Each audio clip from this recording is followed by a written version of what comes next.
আজ যেতে পারবো না, প্রচণ্ড জ্বর হয়েছে। Thank you sir. যেদিন ইন্ডিয়ার ম্যাচ থাকে সেদিন বসকে মিথ্যে তো বলতেই হবে না। এবার ভাবুন, এত পরিশ্রমের পরে যদি জানতে পারি যে আমার টিভিতে স্পোর্টস চ্যানেলটাই নেই, তাহলে সব মজা ক্লিন বোল্ড হয়ে যাবে না? আরে হবে না। টাটা প্লেতে চ্যানেল যোগ করা বা বাদ দেওয়া খুব সহজ।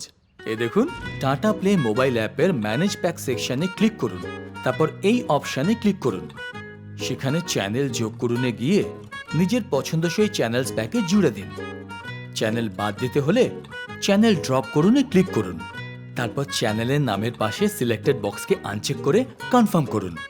খুব সহজ, তাই না? হ্যাঁ ভাই, চলে আয় ম্যাচ দেখতে। কি ম্যাচ কালকে? টাটা প্লেতে চ্যানেল যোগ করা বা বাদ দেওয়া এতই সহজ যে প্রতি মুহূর্ত হবে জিঙ্গালালা।